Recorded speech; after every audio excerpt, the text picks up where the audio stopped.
صاحبان ذرا سن لے غور سے. آپ کے سامنے بھی لوگ کہیں گے یہ درود نہیں پڑھتے. کون سا درود نہیں پڑھتے ہیں؟ محمد عربی رسالت آپ نے جو درود کہا ہے وہ ہمارا حرز جان ہے، وہ ہمارا غذائے روح و ایمان ہے. اس کے بغیر ہماری کوئی نماز نہیں ہوتی. تم نے جو من گھڑت کھڑے ہیں اس کے ہم ذمہ دار ہیں کیا؟ تمہاری لمیٹڈ اینڈ بدعتی کمپنی کے بنے ہوئے ہم کیوں پڑھیں گے؟ وہ نہ تم کو ہم الہ سمجھتے اور نہ رسالت کے ساتھ شریک سمجھتے، پرلے درجے کے بدعتی سمجھتے. کیوں پڑھیں گے ہم تمہارے بنائے ہوئے؟ کبھی کہیں گے یہ بزرگوں کو نہیں مانتے. ہم اتنا مانتے ہیں کہ اتنا تمہارا باپ بھی نہیں مان سکتا. تم جانتے نہیں ہو تو مانو گے کیا چیز؟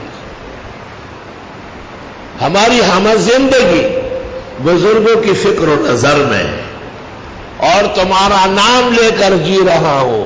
تمہاری یاد میری زندگی ہے.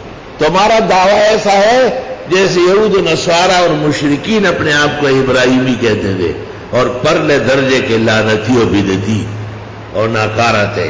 اور ہمارا دعویٰ ایسا صدق سے معمور ہے جیسے محمد عربی صلی اللہ علیہ وسلم اور ان کے صحابہ ابراہیمی اور موسیٰ علیہ السلام و عیسیٰ علیہ السلام کے ماننے والے تھے. ماننا ہم سے سیکھو. الحمدللہ.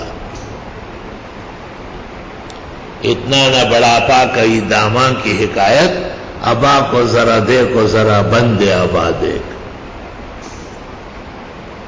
ولا تلبسوا الحق بالباطل، ملانا نہیں حق کو باطل کے ساتھ. وتکتموا الحق، اور نہ حق کو چھپانا. وانتم تعلمون، اور تم جانتے ہو. حق واضح کرنا چاہیے. سبحان اللہ.